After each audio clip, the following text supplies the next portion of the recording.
versão bíblica, que é a Nova Almeida atualizada, NAA, como conhecemos, ela vai dizer assim: busquem o Senhor e o seu poder, busquem continuamente a sua presença.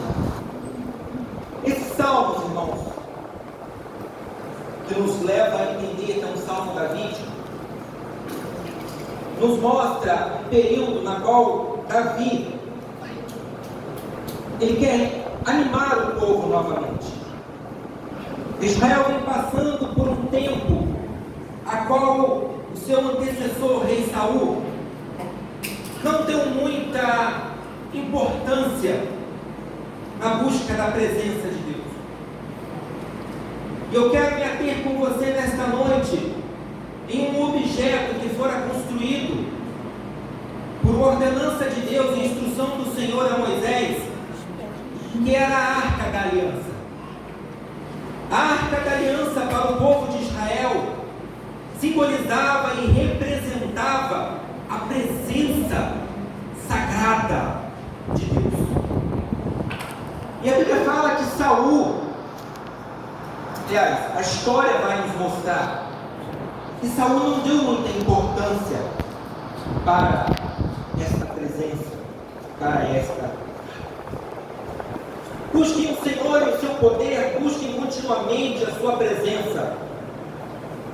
Observem bem que nesta versão se cita o buscar duas vezes.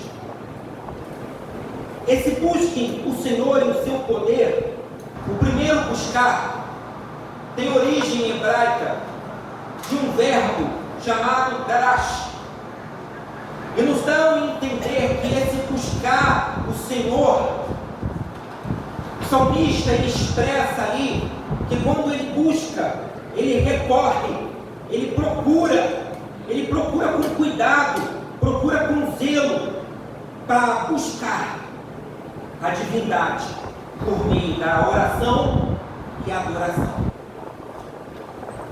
Quando ele expressa a palavra poder, ele está expressando que ele quer encontrar força, é a força de Deus.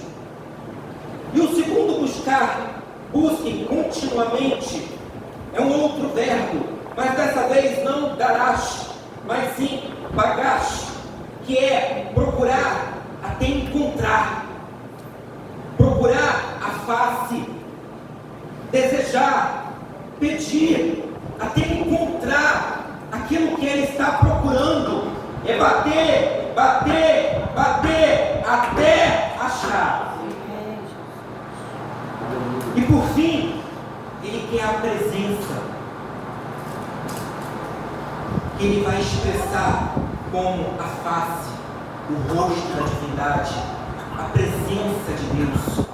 Então, irmãos, vamos entender este versículo, que é muito mais do que buscar o Senhor e o seu poder, é buscar continuamente a sua presença, é recorrer, é procurar com cuidado, buscar a divindade por meio da oração e adoração, é buscar a força de Deus, é procurar até encontrar, procurar a face desse Deus, encontrar o rosto de Deus. No Salmos capítulo 27, versículo 4, o salmista vai dizer assim: uma coisa pedi ao Senhor, e é o que eu procuro, que eu possa viver na casa do Senhor todos os dias da minha vida, para contemplar a bondade do Senhor e buscar a sua orientação em todo o tempo. O que eu quero focar nesta noite, dois pontos, que a busca do Senhor para as nossas vidas deve ser de forma contínua, porque a cada dia devemos nos esforçar para encontrar o seu poder e fazer da sua presença a nossa dependência. E o segundo ponto é que a fonte do conhecimento de Deus é Ele mesmo. Ele é a fonte do conhecimento acerca dele próprio. seus métodos, sua vontade, somente por Deus é possível conhecer a Deus.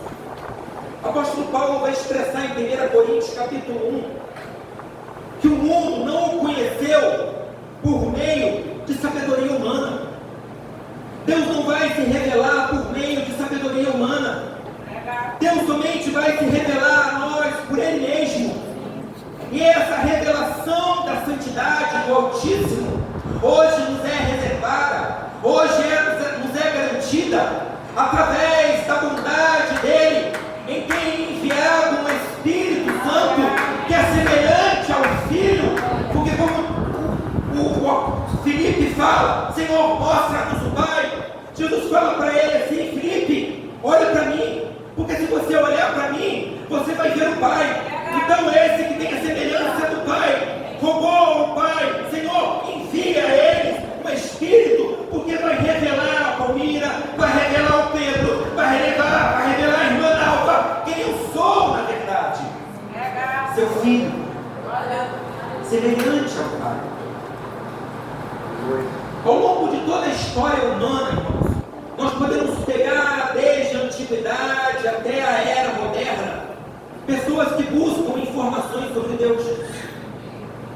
Mas as pessoas muitas das vezes buscam Deus em outros caminhos. Mas será que Deus está nesses caminhos? A reflexão humana volta-se invariavelmente para a questão desse conhecimento, mas com um interesse maior. Este interesse pode ficar escondido por algum tempo nas nossas vidas. Às vezes nós nos ocupamos com os nossos afazeres. São tantos problemas que temos, que às vezes a busca por esse Deus, ela é esquecida. Mas há algo em nós, há algo em mim, há algo em você, clama por esse conhecimento superior. E a menos que deseje reconhecer e buscá-lo, a nossa vida nunca vai alcançar a satisfação plena se nós verdadeiramente não nos encontrarmos com esse Deus. A questão do conhecimento de Deus, ela é um tema contínuo na Bíblia. Nós podemos ver uma expressão de Jó em Lamentações, quando ele se lamenta e fala para Deus assim: se tão somente eu soubesse onde encontrá-lo, eu iria à sua habitação. Do outro lado, irmãos, nós vemos a expressão divina em se revelar a mim e a você. As Escrituras retratam um Deus supremamente desejoso de se revelar aos seus filhos, de se revelar à sua criação. O profeta Jeremias vai expressar assim: palavra do Senhor, não se glorie o sábio em sua sabedoria, nem o forte na sua força, nem o rico em sua riqueza, mas quem se gloriar, glorie-se nisto, em compreender-me e conhecer a palavra do Senhor. As consequências, irmãos, trágicas de não conhecermos a Deus são males de todos os tipos de destruição. Peguemos as nações, irmãos, que não buscam a Deus. Peguemos os povos que não buscam ao Senhor. Povos que cada vez mais têm se prendido à deterioração espiritual e acabam levando os seus corpos a uma servidão e prendendo os seus corpos a um nível de escravidão espiritual tão tremenda, tão forte, que cada vez mais este povo se afasta da presença santa de Deus. Eu ouso dizer para você que Deus é um mistério tremendo, um vasto mistério, não passível de compreensão por qualquer meio ordinário.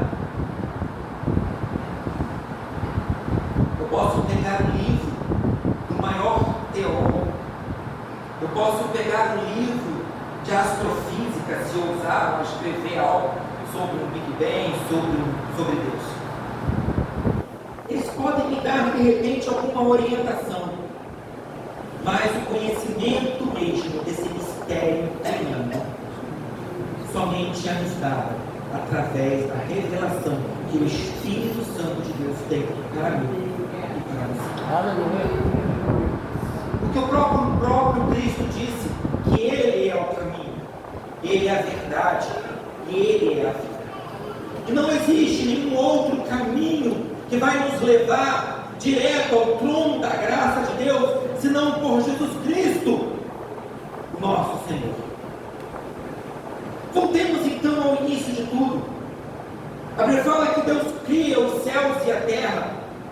A Bíblia fala que Deus cria o homem segundo a sua imagem e semelhança. Então eu digo para vocês, irmãos, que a nossa criação, que o fato do homem ter sido criado à imagem de Deus, significa que a sua função básica é refletir a imagem de Deus. Então nós fomos criados para refletir a imagem daquele que é santo, a imagem daquele que é o mistério tremendo, a imagem daquele que criou os céus e a terra, a imagem daquele que abriu o mar para o povo passar em terra seca. Nós somos feitos para sermos reflexo, para sermos espelho da santidade de Deus.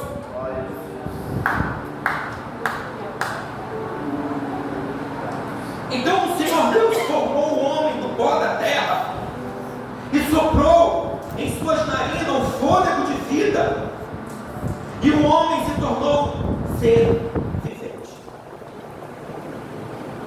Soprou, ato de respirar. Deus entregou vida àquele momento. Deus entregou vida a nós. Fôlego. Deus nos deu um espírito proveniente dele. Deus então nos deu vida, entregou-nos vida, nos deu um espírito proveniente dele e nos tornou ser vivente, nos tornou aquele que é reavivado, aquele que é renovado. Então, irmãos, Deus nos soprou vida, nos deu vida, nos deu o espírito proveniente dele, para termos as nossas forças renovadas, para sermos renovados, para sermos restaurados de todo e qualquer erro, de todo e qualquer pecado, de toda e qualquer maldade, sermos restituídos novamente ao caminho da santidade, ao caminho da perfeição, ao caminho que nos leva direto a Ele. Somente por santidade, somente uma vida santa é que nós teremos contato com esse mistério tremendo. Não adianta vivermos uma vida de qualquer maneira, achando que está tudo normal, que está tudo bem, que está tudo certo, e eu achando que eu estou enganando a Deus. Eu posso enganar o pastor da igreja, você pode me enganar, você pode, marido, enganar a sua esposa, mas esse mistério tremendo nós não enganamos.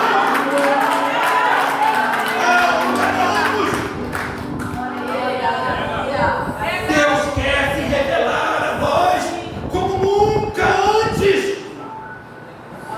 A Bíblia fala que Ele é o mesmo, Ele não mudou. E o nosso clamor para hoje, irmãos, tem que ser: Senhor, faz hoje o que o Senhor fez outrora, faz hoje o que o Senhor fez antes. Irmãos, estamos muito acostumados com a mesmice, estamos acostumados demais com a paralisia espiritual, estamos acostumados a viver com aquelas águas rasas lá nos nossos pés. Mas Deus quer que nós venhamos nos submergir completamente nas águas do seu Espírito.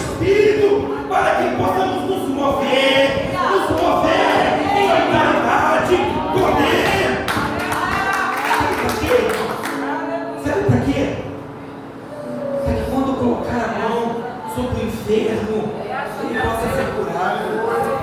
Para quando eu orar, sabe, por um morto, ele ser ressuscitado. Por que não? Por que não? Por que não, irmãos? Por que não?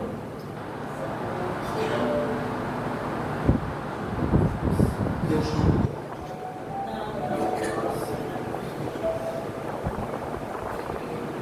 E Deus continua querendo revelar a sua presença e manifestar a sua presença em tudo.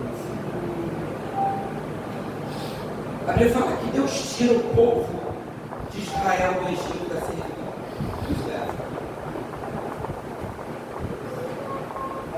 Êxodo capítulo 13 vai nos dizer algo muito interessante. O Senhor ia adiante deles numa coluna de nuvem para guiá-los no caminho, e de noite numa coluna de fogo para iluminá-los. O versículo 22 diz assim: a coluna de nuvem não se afastava do povo de dia, nem a coluna de fogo de noite. Então preste atenção, o versículo 21 vai dizer que o Senhor ia com eles com uma nuvem de dia e uma coluna de fogo à noite. A presença santa de Deus ia com o povo de dia e de noite. O versículo 22 vai dizer que a presença de dia e de noite não se afastava do povo. A presença de Deus tem que estar em nosso meio todo o tempo. Mas o Robson falava uma coisa interessante, irmãos. Nós não tem esse negócio de entrar e sair da presença de Deus. A nossa vida tem que ser contínua na presença de Deus. O povo vai. É a passagem que o pastor Júnior leu. O povo, né, fica ali diluviando, ali falando com Arão, Moisés já está morto. Então queremos alguma coisa para adorar. Irmãos, e Moisés desce, né? O povo fala, e Moisés fala, Deus fala, vai lá, o povo obstinado, teimoso, resistente demais, o povo rebelde, não me ouve, não muda o coração, já errou, já pecou, está lá. Moisés desce. E depois o Moisés orando ao Senhor, irmãos, o Senhor fala para Moisés assim: Moisés, leva o povo, pode ir, porque eu prometi dar a vocês, a eles, a terra prometida. Mas isso é motivo de lamento que eu vou dizer agora, irmãos. Deus vira para Moisés e fala assim: mas eu não irei com vocês mais, porque se por um instante, Moisés, eu for com vocês, eu vou destruir todo mundo, eu vou acabar com eles, eu vou matar esse povo. E irmãos, vamos entender por que Deus fala isso. Se a presença de Deus, que é santa, ia com eles de dia e de noite, e eles provaram desta manifestação, desta presença, o povo se corrompe. Como vamos crer? Como que este povo ainda ia desejar?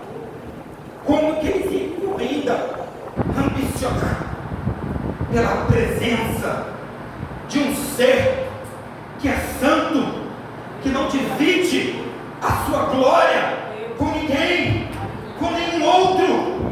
Então Deus fala para Moisés: Moisés, eu não posso ir, porque se eu for, eu destruo tudo.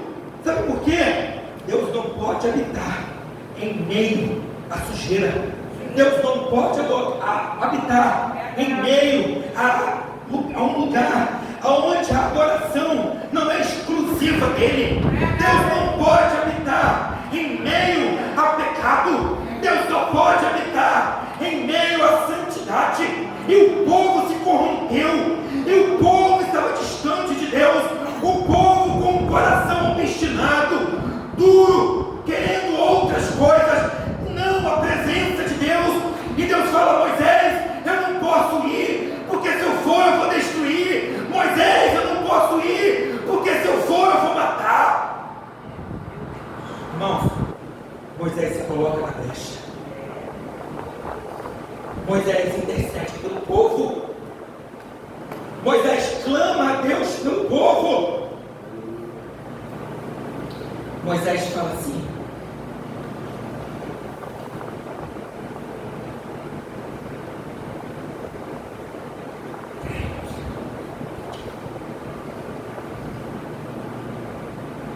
Moisés diz ao Senhor: eis que me dizes para conduzir o povo, mas não me disseste quem enviarás comigo.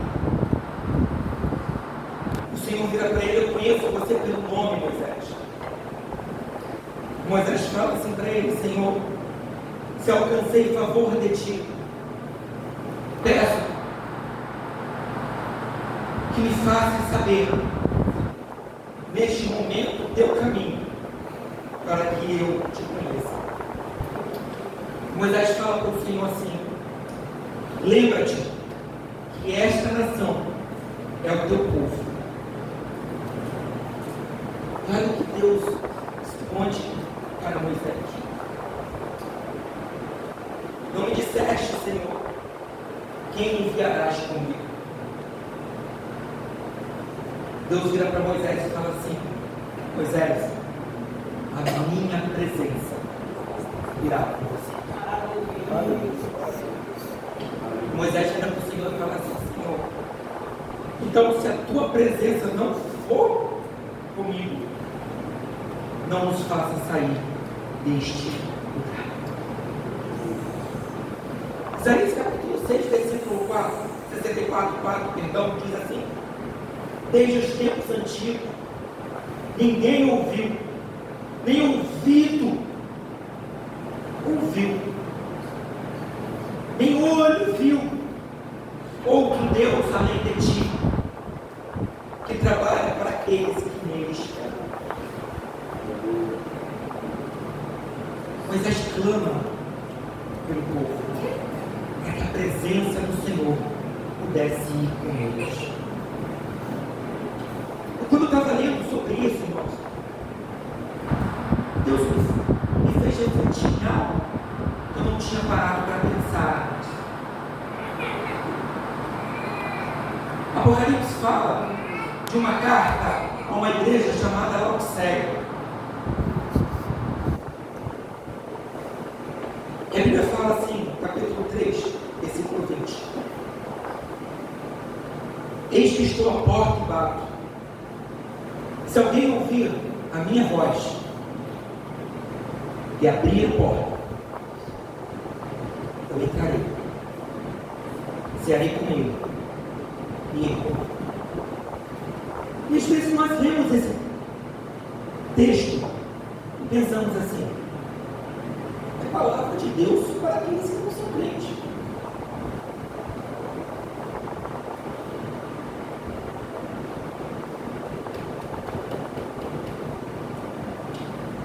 Mas o Senhor está falando para uma igreja, irmãos. Eis que estou à porta, igreja de Deus, e bato. Se o Senhor está na porta batendo, quem está dentro? Não é? Se o Senhor está batendo na porta, Jesus não está dentro da igreja. Se Jesus não está dentro da igreja, a presença dele não está. Então, irmão, se a presença de Deus não está, quem está?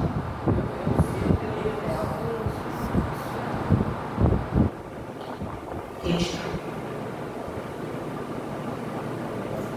A arca é construída, irmãos. A presença de Deus é entra naquela arca. Eu quero falar com vocês rapidamente agora, já que vamos para a conclusão, sobre dois personagens bíblicos chamados, primeiro, Abinadab, segundo, Obed-edom. A Bíblia fala que Israel estava em peleja contra os filisteus. E eles vão para a primeira batalha. Morre a princípio 4.000 israelitas. E aí eles se lembram da arca. Eles vão, pegam a arca e levam, né, para a batalha. E aí pensemos, né? Ei, agora o Senhor vai estar com eles. A Bíblia fala, irmãos, que eles vão em peleja contra os filisteus novamente. Mas desta vez morrem 30.000 israelitas. O que está de errado? A arca está ali. Não é a presença? Às vezes usamos, irmãos, a presença, ou falamos que temos a presença, mas usamos a presença de Deus de forma errada. Será que Deus vai estar a sua presença em todos os caminhos da minha vida? É bom que esteja. É excelente, é óbvio, é ótimo que esteja. Mas será que todos os caminhos da minha vida, todos os caminhos que eu busco, que eu procuro, levam a esse Deus Santo? Eu disse no início, nos acostumamos, irmãos, a achar que tudo está normal, que tudo está normal.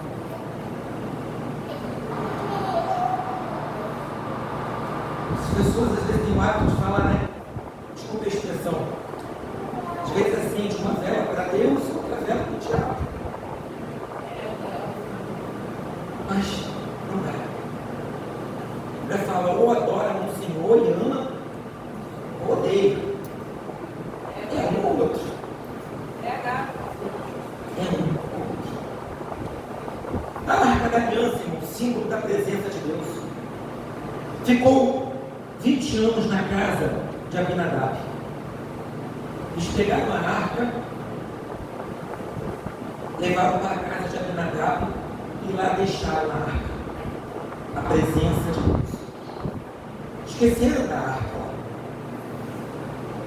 A família de Abinadab, provavelmente os filhos eram pequenos, foram crescendo vendo a arca. Mas para Abinadab, a presença da arca se tornou costumeira para eles, se tornou algo normal ali. E ele deve ter pensado assim: ei, a arca, a presença, não ajudou o povo a vencer os filisteus. Acho que ela perdeu a função. Não tem mais representatividade do poder da presença de Deus. Era a instrução de que somente os sacerdotes pudessem manusear a arca. Então, provavelmente, seus filhos iam passando, de repente brincando, tocavam, o sagrado passou a ser não mais respeitado pela família de Abinadab. E uma coisa que eu quero focar, que quando o povo de Israel perdeu a segunda batalha, a Bíblia fala que os filisteus capturaram a arca e levaram para o seu território. Mas só que não foi bom para eles. Homens morreram, pragas vieram sobre eles, começaram a ficar doentes. Teve um dos seus homens que disseram assim: quem pode permanecer na presença do Senhor, esse Deus Santo? Vamos pegar essa arca, vamos ver para quem a gente devolve, porque aqui não está dando certo não.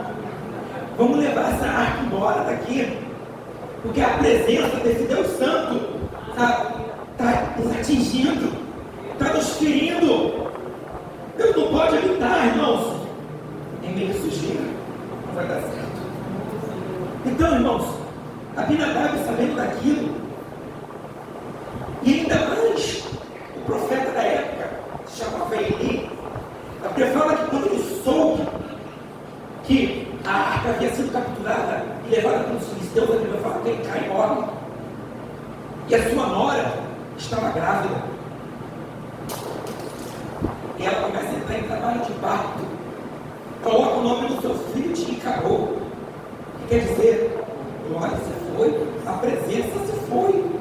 Imagine, irmãos, para Israel, ver a sua arca, a sua presença de Deus sendo capturada pelo povo inimigo. Começaram a falar: a presença se foi, a presença foi embora, a presença do nosso Deus acabou, não está mais no nosso meio. Pegaram e levaram lá para casa de Abinadab.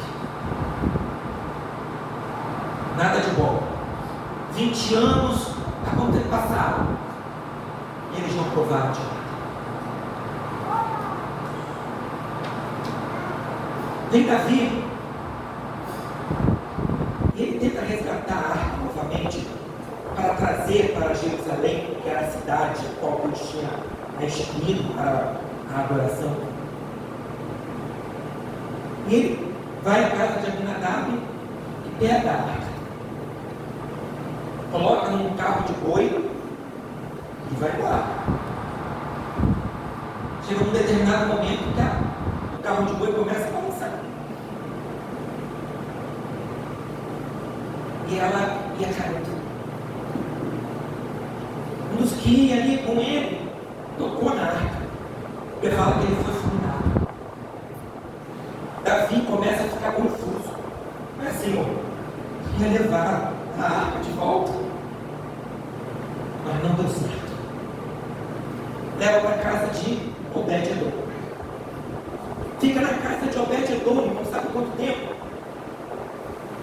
3 meses. E a Bíblia fala que em tudo Obed-Edom foi abençoado. Diariamente ele provava de algo novo da presença de Deus, porque ele reverenciava. A arca era a mesma, o Deus era o mesmo, mas o propósito foi diferente. Abinadab olhava para a arca com peso. Ei, essa presença já não tem mais função, essa arca não tem mais utilidade. Mas Obed-Edom, irmãos, reconhece a presença do Santíssimo ainda habita, a presença do Santíssimo ainda está aqui representada nessa arca. Ele reverencia, ele adora, ele cuida, ele ama cuidar daquela arca, daquela presença. Diferente de Abinadab, que desprezou a presença de Deus. E aí Davi volta novamente para levar a arca. Mas dessa vez, irmãos, foi diferente.